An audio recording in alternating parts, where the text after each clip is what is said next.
வந்து ரொம்ப சஃபர் ஆனேன். உடல் ரீதியாக ரொம்ப வீக் ஆகி எனக்கு நிறைய ஆப்ரேஷன் உடம்புல பண்ணியிருக்கனால நான் நார்மலாகவே இல்லாத, யார்ட்டையும் நின்று பேச முடியாது, கொஞ்ச நேரம் நிற்க முடியாது, கிச்சனில் 10 நிமிஷம் நிற்க முடியாது, சர்வெண்ட் வச்சு தான் வேலையெல்லாம் பார்த்துக்கிறேன்.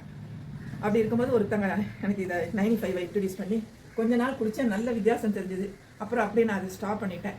இப்போ திரும்பவும் ரொம்ப ஓவர் ப்ளீட் ஆகி யூட்ரஸ் ரிமூவ் பண்ணி, ஸோ உடம்புல இருக்க பிளட்டெல்லாம் போய் ரொம்ப பேசக்கூட முடியாத அளவுக்கு ரொம்ப நான் வந்து சஃபர் ஆனப்போ திரும்ப எனக்கு இதோட ஞாபகம் வந்து ஒரு ஃப்ரெண்டு மூலமாக சொல்லி திரும்பவும் இப்போ வாங்கி 2 டப்பா தான் குடிச்சிருக்கேன்.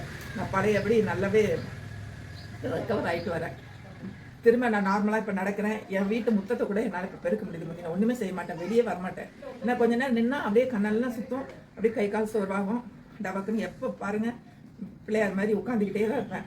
இப்போ நிறைய மாற்றங்கள் இருக்குது. தயவுசெய்து என்ன மாதிரி சஃபர் ஆகிறவங்க இதை கண்டிப்பாக நீங்கள் டாக்டர்கிட்ட போய் நம்ம அந்த டெஸ்ட் எடு இந்த டெஸ்ட் எடுன்னு சொல்லி 5000 ரூபாய்க்கு மேலே நம்மளுக்கு செலவு வச்சு அப்புறம் டாக்டர் ஃபீஸ் இல்லை மாத்திரை மருந்துகள் இப்படி சாப்பிட்டு இதனால் நம்மளுக்கு சைட் எஃபெக்ட், பாடி ஹீட் ஆகிறது, நிறைய நான் உடல் ரீதியான பிரச்சனைகள்லாம் நான் டேப்லெட்ஸ்னால அனுபவிச்சிருக்கேன். அதெல்லாம் இல்லாத இது நம்மளுக்கு வந்து ரொம்ப அந்த மாதிரி பாடி ஹீட் ஆகுறது, நம்மளுக்கு இதனால் சைட் எஃபெக்ட் எதுவுமே இல்லை. காலையில் இந்த காஃபி டீயை தயவுசெய்து விட்டுருங்க. அதை நான் அடிக்டாக இருந்தேன்.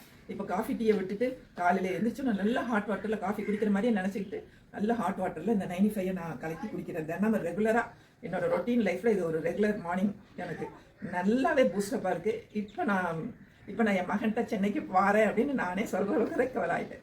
ஸோ தயவுசெய்து என்ன மாதிரி சஃபர் ஆகாமல் யோசிக்கவே யோசிக்காதீங்க. 3000 ஆகுதே அப்படின்னு யோசிக்காதீங்க. நாளைக்கு நமக்கு ரொம்ப ஏதாவது அனிமிக் ஆகி ஹீமோக்ளோபின் இல்லை, ஏன்னா எனக்கு ஹீமோக்ளோபின் இல்லை அப்படின்லாம் சொல்லியிருந்தாங்க. ரொம்ப ஹீமோக்ளோபின் கம்மியாக இருக்குது அப்படின்ட்டு இதுக்கு நம்ம டேப்லெட் எடுக்கவும் இது எடுக்கவும் சோர்வை நீக்கிறதுக்கு நம்ம என்ன பண்ணுறோன்னு தெரியாதுன்றதுக்கு இந்த 95 குடித்தா நிச்சயமாக இது என்னோட அனுபவத்தை சொல்லுவேன். யாரும் சொல்லி கொடுத்தோம் அப்படி நான் பேசலை. என்னோட எக்ஸ்பீரியன்ஸ் இவ்வளோ தான் பேச வைக்கும். தயவுசெய்து குடிங்க. நன்றி நன்றி மேடம், நன்றி.